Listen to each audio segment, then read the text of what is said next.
Quick shout out to all my viewers. Hope everyone's having, a blessed day. Thank God it's Friday. Today's controversial video is about a subject that is really often overlooked and underplayed in society. It's concerning gender equality and the rights or lack thereof of women. I created this particular video just to kind of give those that simply don't know, or some that just refuse to acknowledge the long history of how American women have faced and overcame adversity, and how women play a significant, a very important role in the world, and just kind of to give them a chance to see the reality of our struggles. I will discuss the history of how women were treated unfairly, some of those amazing women activists who fought for the rights and equality of all women, and I'll also discuss how times have changed, but also how times really haven't changed that much, and a lot of things just really have stayed the same. This video is strictly for informational purposes to help educate on a subject that is controversial and I feel important to society as a whole. So sit back, take in some new knowledge, and hopefully y'all will leave with some comments below to open the subject up, maybe have a discussion.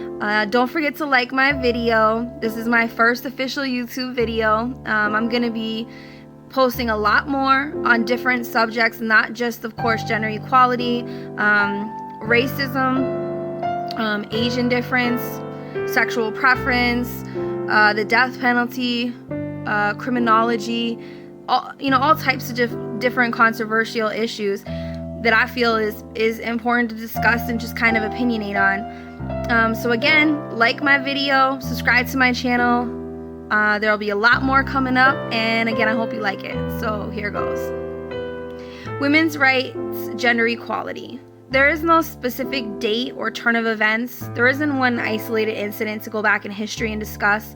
There's no reference or of time to say that this is when this happened, or this is when the adversity occurred. The only real evidence of issues concerning the lack of equality that women have been subjected to is simply as far back as we can document with facts of actual biographical testimony. And therefore, that really allows a theory that this injustice has taken place since the start of life on earth as we know it. Women have been denied basic human rights, the same equality that religion speaks on, that God Almighty outlines in the pages of the Bible, about the fact that when men and women were created, they were created to be treated equally, that we are one, created in His likeness and formed to be companions, to be treated as one through life.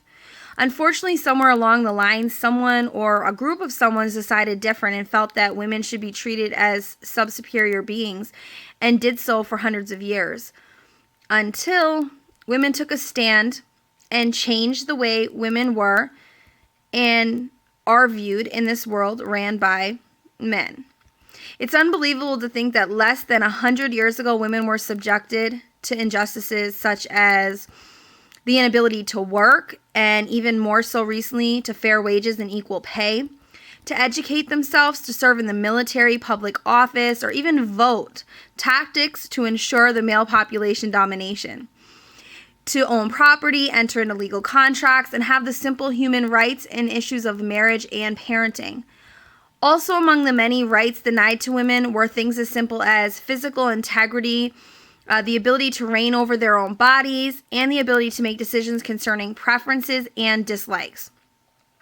Wives were considered property of their husbands. Mothers were responsible for the caretaking of their children, but unable to legally claim their children, and were the full caretakers of their homes, yet had no legal stakes to any piece of property. So I'm sure you're asking yourselves, how on earth did we get to where we are today then? Well, with the help and sacrifice of many civil rights and women equality activists who traded their reputations, their freedom, and their well-beings to fight for a cause that ultimately changed and transformed our country, and in turn freed our mothers, sisters, and daughters from further injustices. Although there are still many steps to overcome and still much sexism that still exists today, we have come so far and will only continue to go further with the help of voice and self-proclamation, and of course, knowledge. One of the influential women of the past that got us this far today was nationally known for her role as president of the National American Women's Suffrage Association, as well as an agent for an anti-slavery society. Her name was Susan B. Anthony. Now, most of you might know who she is, but for those who don't, just a few quick facts about Miss Anthony. She is the woman we should credit for the June 1919 passing of the 19th Amendment that finally gave women the right to vote, among other amazing feats. In 1872, Miss Susan was arrested for her attempt to vote and later fined $100 for her failed attempts. She was a woman who became a teacher who, although only made $110 a year for salary, gave up her entire life insurance policy to help meet financial demands for a college in New York to admit women into school. A woman who attended a teacher convention in New York in 1857 to bring education to blacks and women. She was also known for her many publications on women's suffrage and her Failure is Impossible speech in 1906.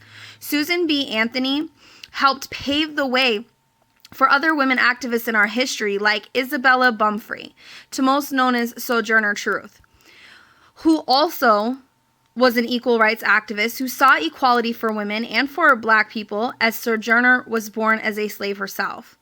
Miss Truth was known for the many adversities she faced and overcame, as well as her role of a traveling preacher who also held lectures, counseled freed slaves, held campaigns to help free slaves that were yet to be free, and became the first black woman in history to win a case against a white man. A case involving her son being illegally sold to a plantation which was illegal and against the law. Sorry. I actually wrote all this up and I'm just kind of trying to read it back to you. Anyways, a case involving her son being illegally sold to a plantation owner back in 1828, and a second case for slander against the white couple who claimed she tried to poison them while being involved in a religious cult in 1831. Sojourner Truth also fought in Washington and won to share streetcars with whites after winning a third case involving an arm that was dislocated from an incident involving an actual streetcar. So whether it be, Susan B. Anthony, Sojourner Truth, or one of the hundreds of influential women who helped shape and formulate laws against inequality towards women, we have gained freedom. Finally, some sense of freedom. And we should give thanks to these women for all the rights we have gained and appreciate the life that we, that we do have in our independence amongst our counter sex. Unfortunately, even with all the progress that has been made and been sacrificed for by so many in our past and present, women still face much discrimination and sexism in the world today and in our future.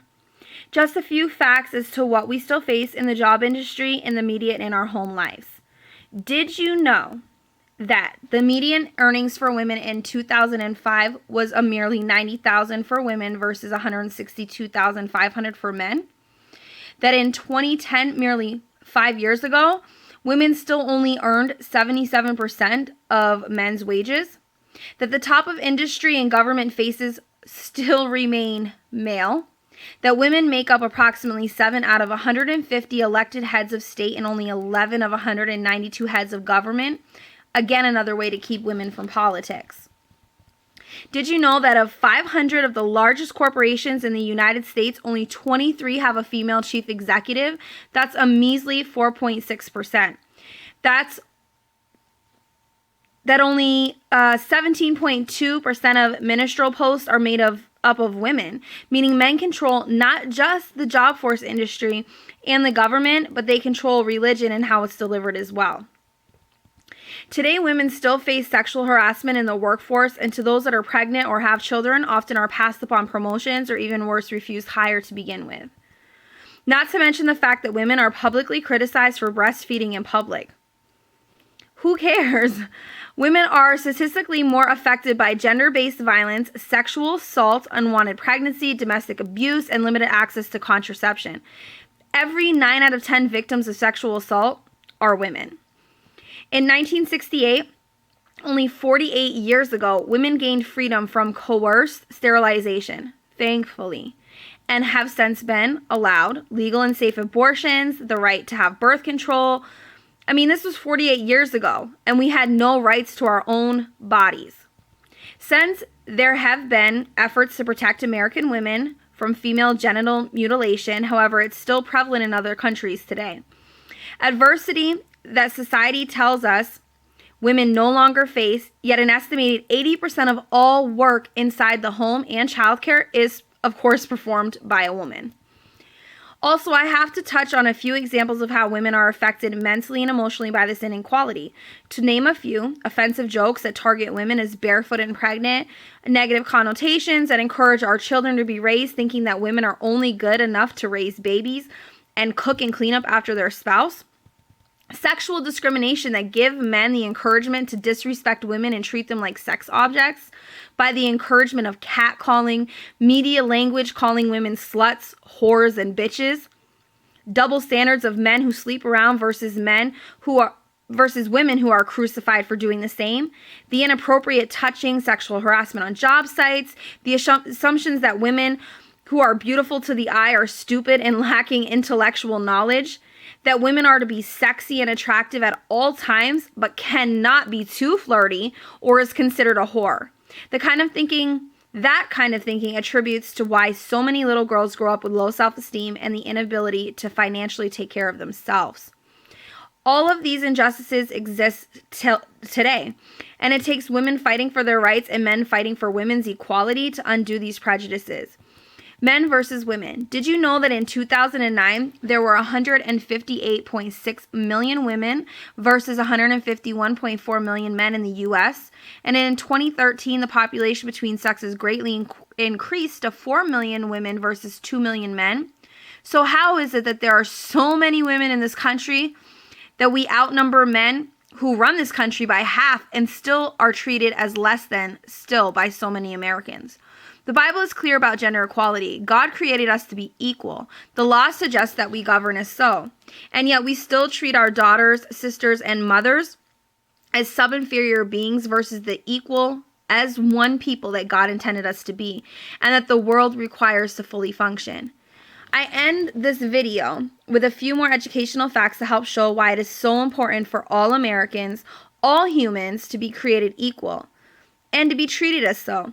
Aside from the no-brainer reasons such as procreation, partnership, and friendship, the truth of women's inventions have helped shape the lives we have grown so accustomed to living.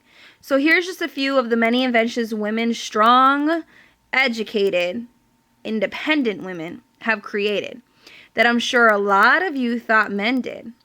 So here it goes. Car windshield wipers, the car heater, the fire escape, the life raft, residential solar heating, medical syringe, modern refrigerator, ice cream maker, dishwasher, wireless transmission technology, CCTV systems, gas-powered central heating, Kevlar. The first software programmer was a female. Circular saw, engine muffler, electric hot water heater, the elevated railway, ironing board, rotary engine, street cleaning machine. I could go on and on. Submarine lamp and telescope. I mean, I could sit here and go on and on about all the amazing inventions that women have created. Men and women need to be treated equally, and it's a grave injustice if they aren't. All people should be respected as one, and I hope with this small piece of knowledge and some facts I compiled that you all think of the real importance of the female and the role we play and roles we should play in society. So I just want to thank you. That's it. That's all I have for today. I just want to thank you all for watching my first YouTube video. I hope you all liked it. Of course, like I said, there's going to be plenty more in the future to watch on different controversial issues. Make sure you hit that like button, subscribe to my channel. Watch out for my next video, which is going to be on racism. And go ahead and comment below. I'd love to hear what y'all have to say on this video. Give me maybe some pointers or some things I could do differently. And again, I thank y'all for watching. So have a blessed Friday.